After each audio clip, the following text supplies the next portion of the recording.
We're keeping with our food theme, and I'm going to read to you Alligator Cookies. Think about whether you'd like to make some alligator cookies.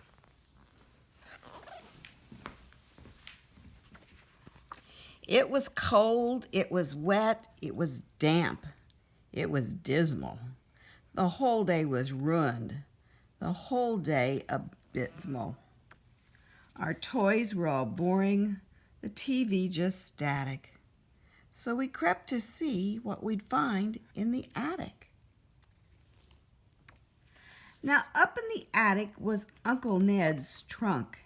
It had sat there for years, till its hinges had shrunk.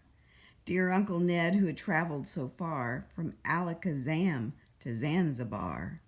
Poor Uncle Ned, swallowed up by a shark, and all that was left was his trunk in the dark. Now, Uncle Ned's trunk, it was old, it was dusty, it was covered with mold, and the lock was all rusty. But the key was still there, and it turned when we tried it. We opened the trunk and we both looked inside it, and inside there was nothing except for a scrap of torn yellow paper. Could this be a map? Would this lead to treasure, to diamonds and gold, like all of the stories that we had been told of pirates roaming the seas for their pleasure, pillaging ships and burying treasure? But it wasn't a map left by Uncle Ned. It was just an old recipe instead for alligator cookies. How incredible! But how could we make them? And would they be edible? The recipe called for 2 tadpoles, a touch of raw turnip and pickles, but don't use too much, and barnacles, butterflies, buttons and beans, and dirty shoelaces and sassafras greens. 3-week-old potatoes, 4 grasshopper legs, and 5 caterpillars, 6 hummingbird eggs. And last but not least, now and not later, we'd need a full-grown alligator. But where would we find one? Where, how, and when? We looked in the bathroom.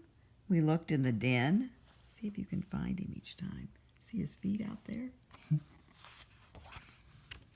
We looked in the kitchen.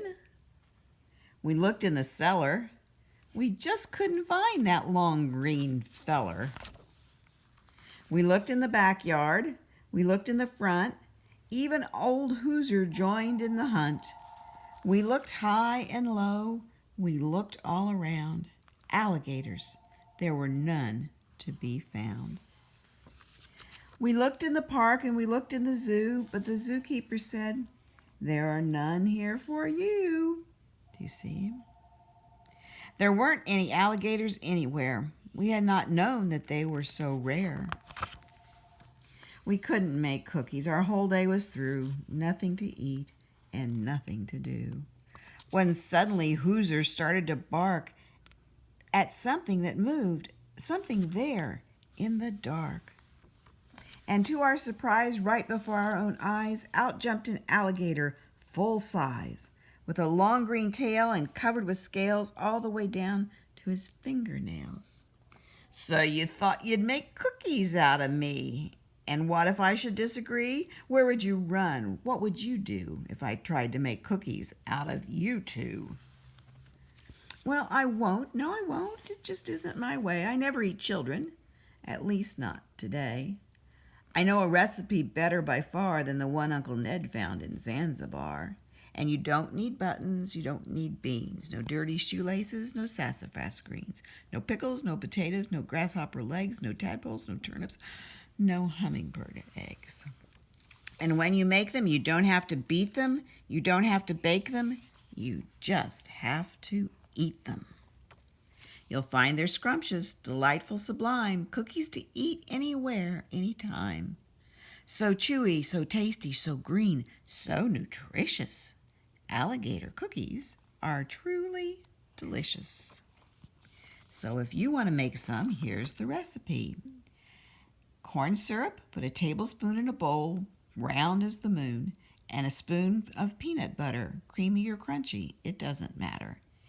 And to give the proper hue, green food coloring, a drop or 2. Now you need at least a cup or more of cornflakes, all crunched up. Pour them in and stir them in and stir with vigor, stir with vim. Mix them easy, mix them rough till you think they're mixed enough. Add powdered sugar if you wish. Form into bars that kind of look like an alligator and leave on a dish for an hour in the refrigerator. Then gobble them up like an alligator. Uncle Ned's eating them too, huh? Hope you